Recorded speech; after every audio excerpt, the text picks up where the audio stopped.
How come our glasses? I Our don't know glasses what look it alike? was about turning 39 that felt like a wake-up call. Everything was going crazy.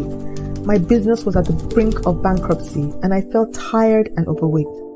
So I made a desperate decision and set 2 new goals. The first was for my body, to go down 2 dress sizes. The next was for my business, exclamations, to survive an economic recession. Now at 44, my business and I are undeniably stronger and healthier. I achieved both goals. I applied the insights from my weight loss journey to my business and I learned many new lessons along the way. In this book, I will walk you through my life-changing journey in fitness and business. I hope that these lessons will inspire you to develop healthy habits that will help you shrink your waistline, grow your bottom line, and become fit and fulfilled in more ways than one.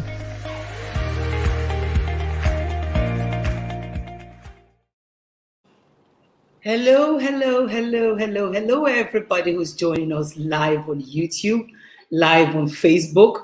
You know, when I created the Facebook community for Today's Woman about 4 weeks ago, the whole idea was to have what we call the watering hole for Today's Woman. You know how when you are in the desert, a watering hole is in the oasis. That's where you go to sip, to refresh, to regain strength to go on.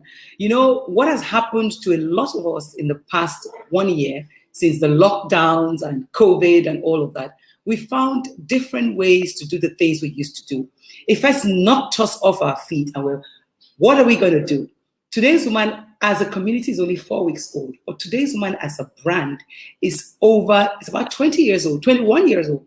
But the first edition of Today's Woman came on television in Nigerian Television Authority in February 2000. So we're actually 21 years old. This girl, you've grown. And in that time, I've met incredible people, incredible women. And since then, women are, in fact, contributing to society so much so that there's so many confident women out there. Now, the lady you're seeing on the screen with me is Tomi Rotimi. Now, ideally, she should be paying me to make this story. But the truth is, for us, it's not about money. We want to give value to those within our community. We want to be sure that if you are in our community, get first dibs on the best offers available. This morning, for example, there was a fantastic webinar on because you were part of this community. Now, Ayotomi has written the book. Let me show you what it's like. At least I have it live to show I have my own copy. Yes. And also, I have the shirt.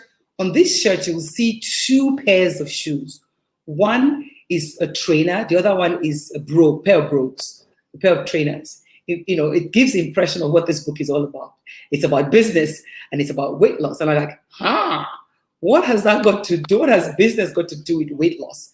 But let me just say, Ayotomi was the first designer as exclamations that we had on the first ever edition of the printed Today's Woman. That was in, what year was this? That was in 2007. I remember picking, Ayotomi was in the mainland. You know how they say in Lagos, mainland. I think there's nothing in mainland. And you had these wonderful pieces that could go from work to play. And you still do them. To think that at age 39, you had a breakdown in terms of business, not mental breakdown. Tell me about that. Yeah. So I don't know whether it was the fact that I was going into the 40s. You know how once you're going into 40s, you're thinking, oh my God, what have I done with my life? But I had started business since I was 25. And, being on the go on this entrepreneurial journey, left banking to start fashion, got married early, already was a mother of 2, was already into business for almost 15 years at that age. And, all the stress and just generally not taking care of myself, I just found myself in a point where I was exhausted. I was clearly, overweight, even though people said to me, now, I don't remember you ever being fat. But, my knees were aching, my clothes were tight, I just generally didn't feel like myself. And, there's something that a lot of people don't know. My daughter said to me, she looked at me one day and she said, Mommy, can you lose weight for me? How old was she then? Oh my God, my daughter is 16 now, and this was 4 years 5 ago. years ago. Okay. So she was just about 11. And she said, "Can you? That I would like to have, a slender mother. Can you lose weight for me?" I'm telling you, at 11, and that got me like, and coupled with every other thing I've been going through, I just decided, you know what, I'm going to start working on my fitness levels, and that was when the journey started for me. And yeah, well, for people, the thing about it is this book, I got it's 7,500 naira, right? Yes. If they order, and it's on Amazon. But when I got my own with this. I don't know. I think we will give you this one, and I've marked a few pages in this book. The first one I marked, which is very important, because anybody who's watching here wants to see the tips. It says on page 14 when you're talking about creating opportunities, because in this book there are 32 tips. Yes. I thought 31, one for every day of the month, and one extra. Yeah.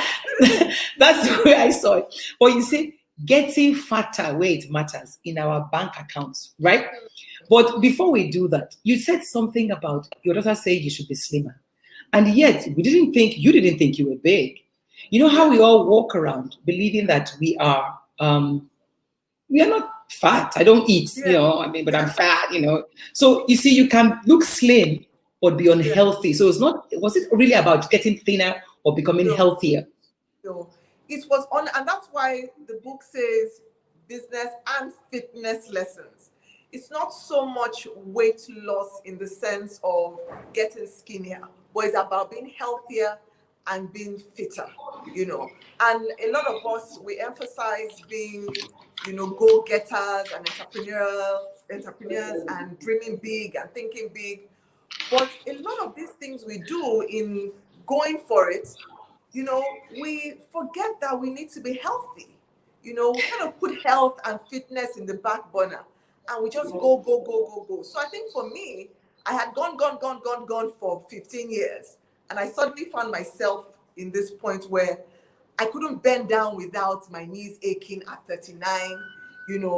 I couldn't run up the stairs without panting. All those telltale signs of not being fit and healthy. And at 39, why should I be feeling that way? So for me, it's not so much weight loss, even though I feel, weight loss is important to health as well if you are overweight, but it's really about being healthy and being fit, and the lessons you learn in your journey to fitness, you can apply those in your business as well, which is exactly what I did and what the book is all about. So definitely it's not about being skinny, it's about being fit. But some of the lessons, tell me number one lesson. At what point did it hit you that, wow, I can apply this to my business? You know why I asked that? There were some habits you talk about, right? You want to lose weight. You go to the gym. You're jogging.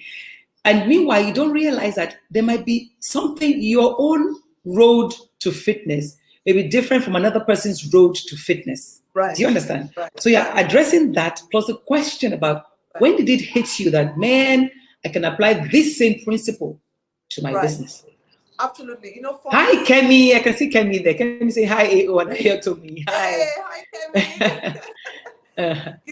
For me, I think when I started the fitness journey, and anybody who has, tried to lose weight, there's one thing we all know for sure.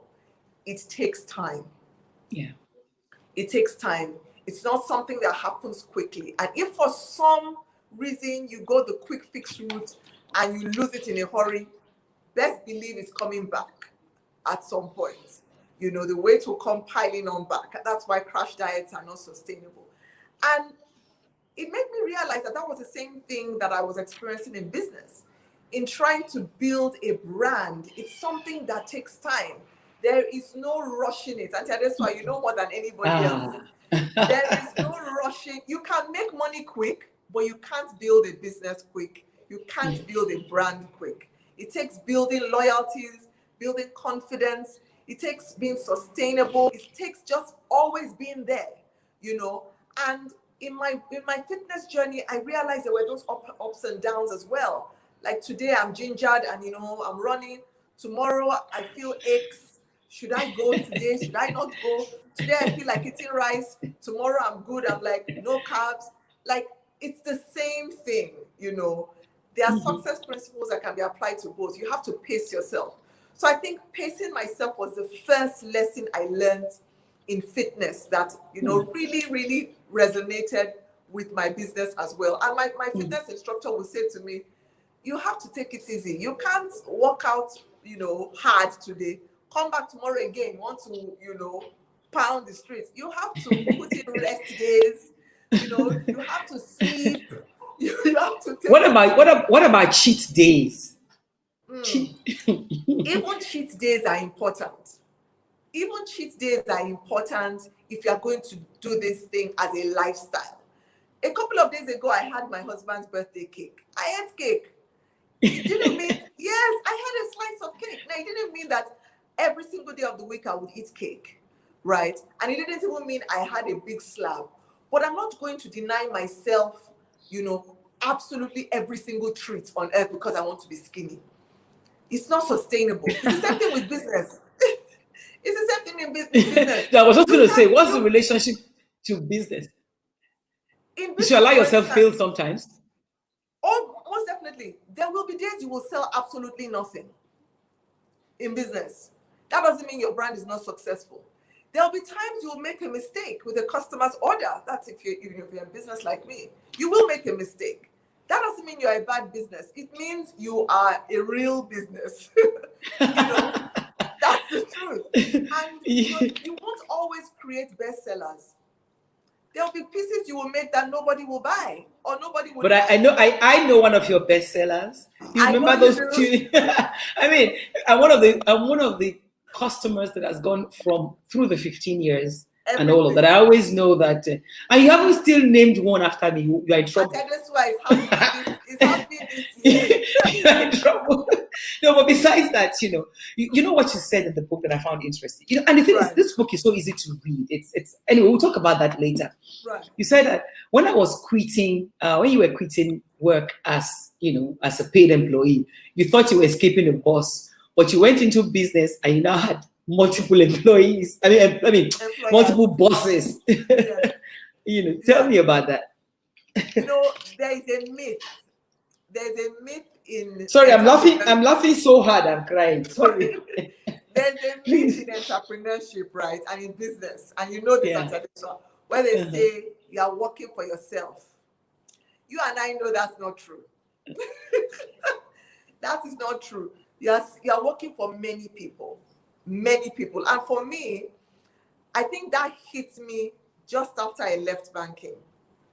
Because every single customer in those early days, every single customer was king. Not just one customer.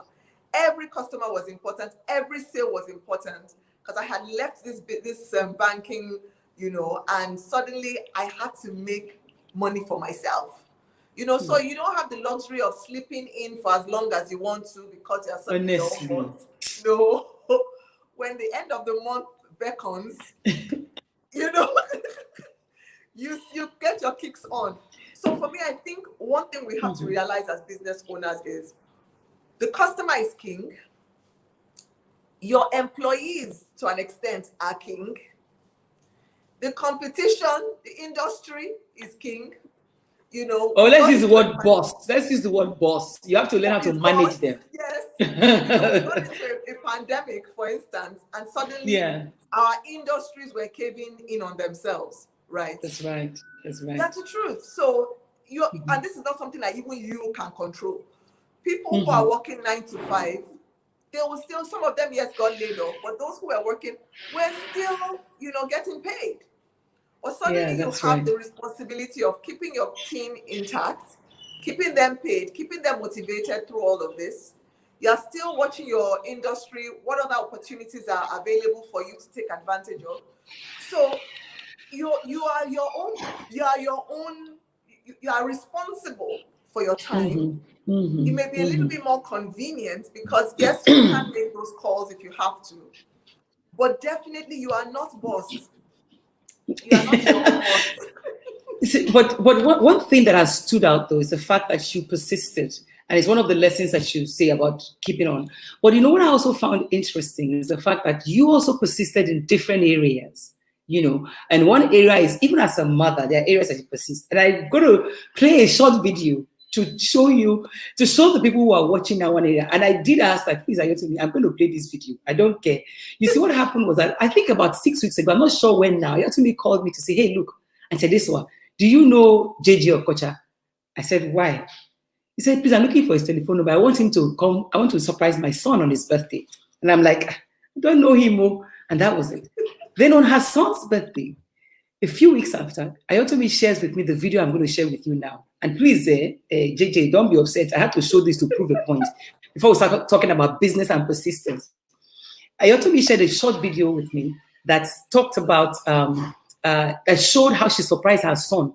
And JJ actually came for the party. I said, you have to tell moms about the value of persistence. I don't know how you did it, but you did do it. And so I'm going to ask that Maxi plays the video very quickly. I hope you don't mind. You will beg JJ after. Go ahead. So let's play a short video about the birthday surprise that we had on when was his birthday again? You want to know though. You can't talk, you and your big mouth. You can't talk. JJ in the building. Excellent. Happy birthday, Shefumi. This is your birthday present. This is your birthday present. So have your idol celebrate with you.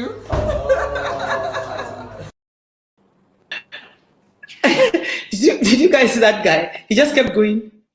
Yes. And then excited mommy is shouting. God. So how did you do this? How did you? So I mean, what did that teach you though? I mean, it looks like you had learned so many lessons, losing weight and developing your business. And one of them was about persistence. Tell us about that one. You know, it's interesting that even that came out of writing this book. There's a lesson in the book, it's lesson 3, and I talk about getting help. Okay, lesson 3. Don't worry, I can open it for you. Lesson 3 talks about get help. And it says, in contrast, help from a mentor or an industry colleague will shorten your learning curve and deliver the precise result. I marked that one in my book. Yeah. That help can shorten your learning curve.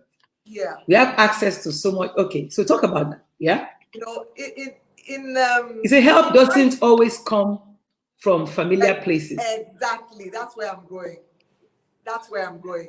It's funny that I was writing that lesson when the thought of doing this for my son, kind of, came to me. Because at that age, 18, you wonder what can you do for them? It's not about buying toys or buying whatever. And Does he want to be a soccer player, by the way? Yes, he wants to be a soccer player. So I was writing this particular lesson and I thought, look, asking for help, is something we should all consider as a strength. Because we all see it sometimes as being a weakness. When you're asking for help, you feel humbled sometimes, but it is a strength. You asked me something when I asked you about that, how am I going to pull it off? And I said to you that I'll keep knocking until I hit goals, and that's exactly what I did. They say there are only 5 people between you and anybody in the world, only 5 people. And I started asking. I asked Auntie Adesuwa, I asked somebody, and I kept asking until somebody said to me, I know somebody who is friends with his wife. That was it. She said, I know somebody who is friends with his wife. So she called. I knew there was a woman factor there. There's a woman factor, best believe. There's a woman factor.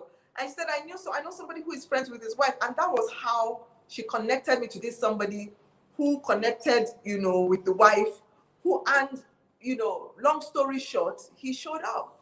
It's a testament to him, I must say, as a person, because he didn't know me from anywhere, but he heard about this young guy that he could inspire, and he made it happen.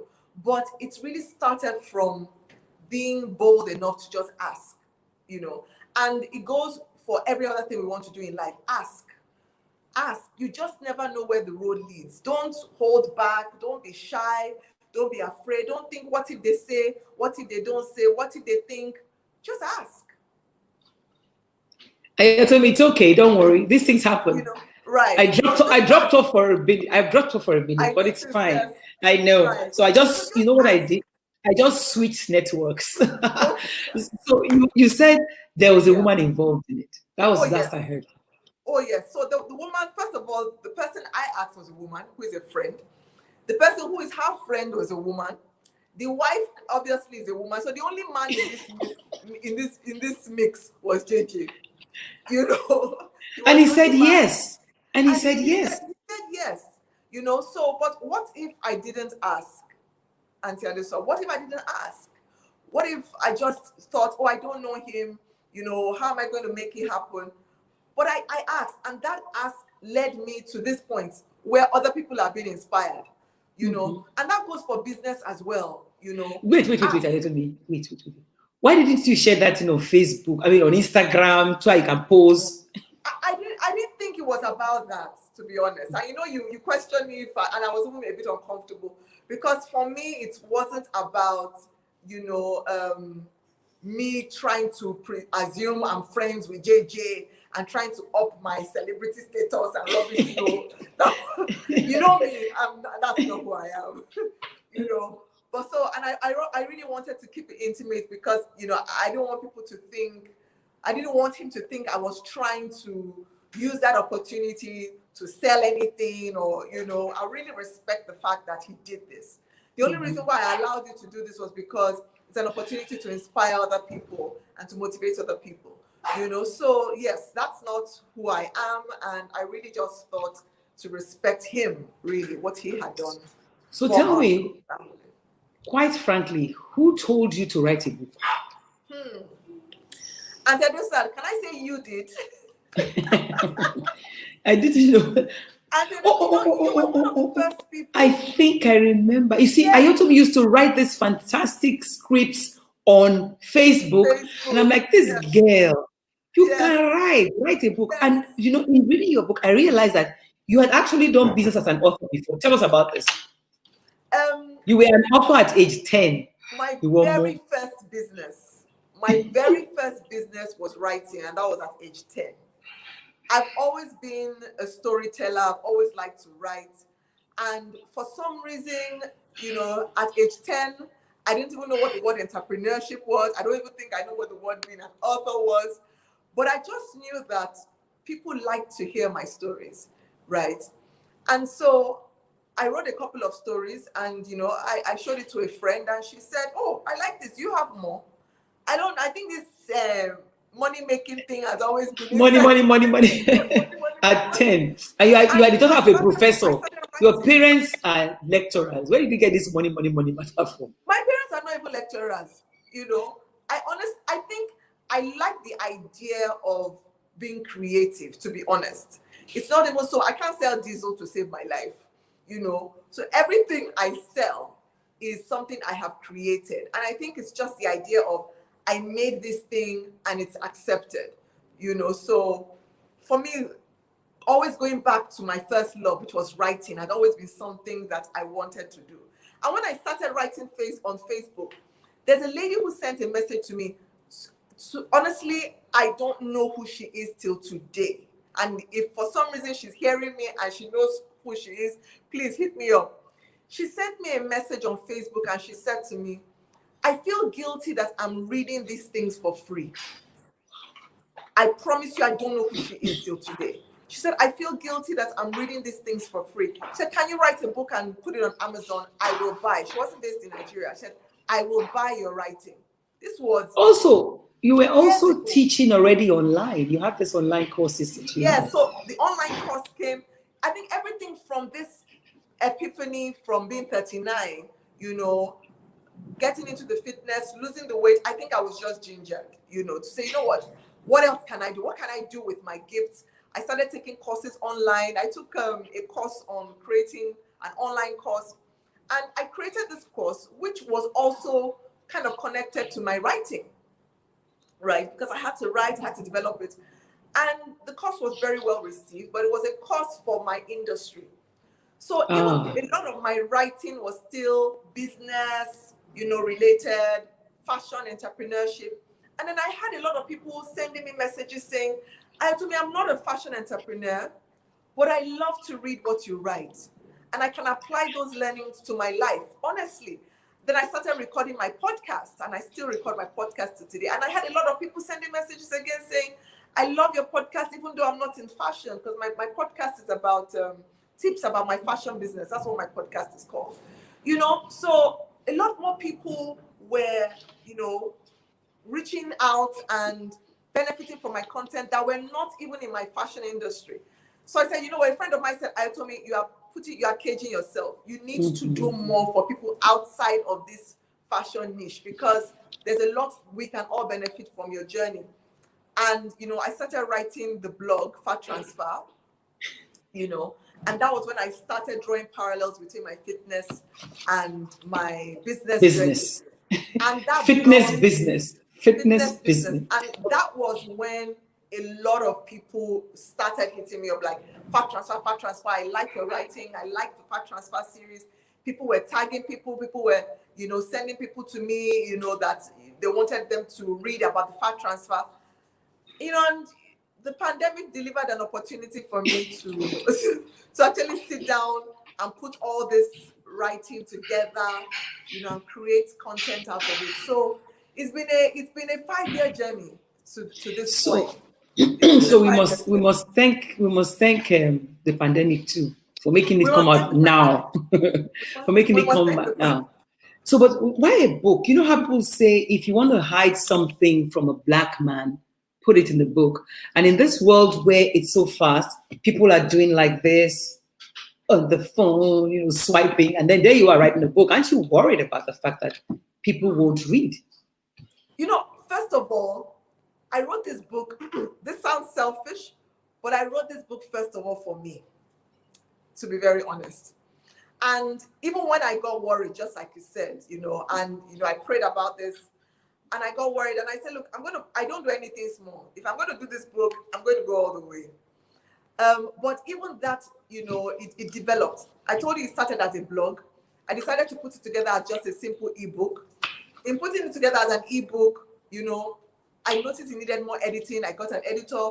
In doing that, a friend of mine said, oh, if you write this book, I'm going to buy 4 copies. So actually, I have to blame this friend of mine, if she's listening, she caused all of this wahala. Yeah, cornucopia.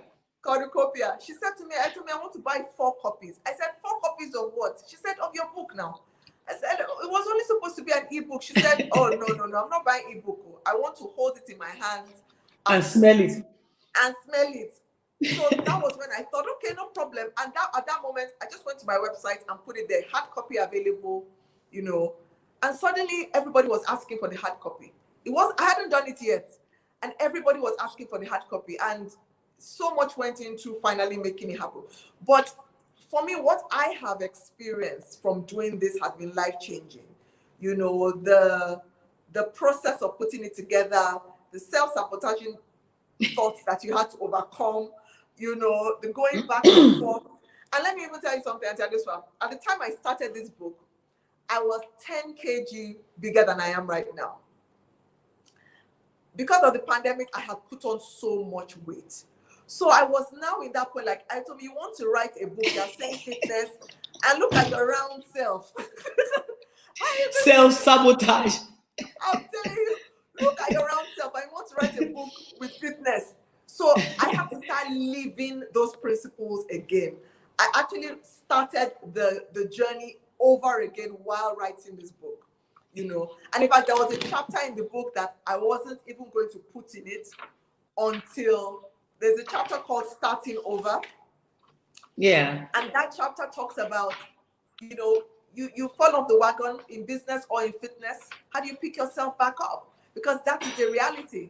That is something that's going to happen to everybody. If you're in fitness, if you're trying to lose weight, you're going to experience injuries. You're going to gain weight back. If you're in business, it's going to happen. You're going to get to a point where you have to reinvent yourself. You are going to possibly lose business. This is the journey. Fact. Okay. So one thing, what is the common denominator? What kept you going? Because life really is like this, and you've seen it. But for everyone, there's something that keeps them going. And I know you're going to say God, right? No. But everybody has God. How did you use God? Or you can, I know you're also going to say your husband. No, your family. Husband. So what did they do right? What did people do right? I think for me, it's been all the years of being in this thing has brought me to where I am. I can't say any one thing, but I can say that I got to a point where I really fell in love with myself. And I was eager to see what I had to offer, you know. And honestly, things really happened for me at that point of turning 39. Just realizing I could do this. I lost 15 kg. I created an online course. You know, I created some collections. I started international business. Like, I was going for anything that I wanted to go for, and I realized I had what it takes. So for me, my advice to everybody is fall in love with yourself. Fall in love with yourself. Fall in love with the process. You know, for me now, I want to sell 1 million copies of this book, Auntie Adesuwa. I have no idea how that's going to happen. From your lips. From my lips. But I am eager to see where it takes me, right? Even the person who started writing this book is different from the person who finished it, right? But so the two people bear the same name. They still bear the same name, but they are different. You know, I would say to everybody, self-discovery, self-awareness, it's the greatest gift you can give yourself. I promise you. Love yourself. Somebody says, why am I not surprised at your tea? You've always had so much going on, even when we were in Unilag. Congrats, girl. It's not a surprise. Right. But do you surprise yourself, though? Do you surprise yourself? I would say I'm hard on myself, but I do surprise myself, because a lot of the things I go for, I don't go for it sure-footed. I do everything, almost everything I do, I'm second-guessing myself, I'm overthinking. If you know me, I'm always thinking, should I can ask advice from anybody, but I always do it, you know, and then I'm not afraid to fail. I see everything as a process. I think writing this book, the biggest lesson I learned from writing this book is the process is what is important, not the end. It is the process that changes you. It is the process that makes you the person you become. So if a new experience shows up, who am I going to become after this? Who am I going to meet? What is going to happen to me? When you get to that point where you've achieved, there's another goal waiting for you. You know, there's another So goal. just keep it's it. That process that is exciting. I've met so many people. I've learned so much. And then and this is me, that learning is not easy for me, to be honest. But I've Googled I've taken so many online courses just to make this happen, you know, creating the perfect cover. I am a different person. Now, I can now even be more useful to other people who want to do this as well. So for you, let's just wind up now, right? Saying the last few words. For you, why should anybody read this? Oh, wow. And if they do, what will they take? How will they get it? This book is not a weight loss program. And I want to put that out there, because I've had phone calls, people asking me about that. It's not a weight loss program. It's not a get-rich-quick plan either. This book will change the way you think. It will inspire you. It will motivate you. Light bulb moments that will push you to take the next step. This book would also let you know that you can do it. If I can, you can. My vision for this book is really to inspire. It's to inspire. It's if Tomi can do it, anybody can do it. Whatever it may be to you. If I can, you can. You know, I've been vulnerable in this book. I've shared a lot of my stories in this book. You know, I've shared my ups and my downs in this book as well. But every single thing I've written here are things I have learned, you know. It's your truth. It's your truth. And it's your truth that universal. Yes. So I really, really do appreciate you taking time to this. I know that we only planned this yesterday. Who would know that we planned this yesterday? And the reason I decided to do this is because going forward in the community, I'm going to have a lot of conversations, and we're doing something very special with ending gender-based violence. I wanted to see what it was like to get the community together, to talk, and to feel together. I mean, I like the comments that have been going on. I want to thank those who are working from the background. Amaka all the way from Toronto. I want to thank everybody who's This is the beginning of another journey, and Ayotomi is with me again on this journey. And who knows, our lives are so linked now. So, and I thank you. I started reading this book this morning. I've already gotten up to page 50. I haven't finished it, but I will finish it. And I'm also learning lessons. And if nothing else, from Ayotomi's story, what we should learn is that there is no end to learning. No. I'm 57. I've been in business for over almost 25 years, but I learned a lot from the book. So you should also be ready. So as Ayotomi is going, let me ask her for the 3 things that everybody who was watched today must take away. 3 things, Ayotomi. Love yourself. 1. Fall in love with yourself. That's number 1. The process. The process is everything. The big goals are great, but the process is everything. Number 3, get the book. And I will say you can do it. So I will just play back. Just for the fun of it, I'll just play back that little video, and I'll say, see you guys, and I'll keep you posted in this community. Not to worry, it's going to be exciting. It's going to be good. The worst that can happen is our data will fall sometimes, and we'll just come back.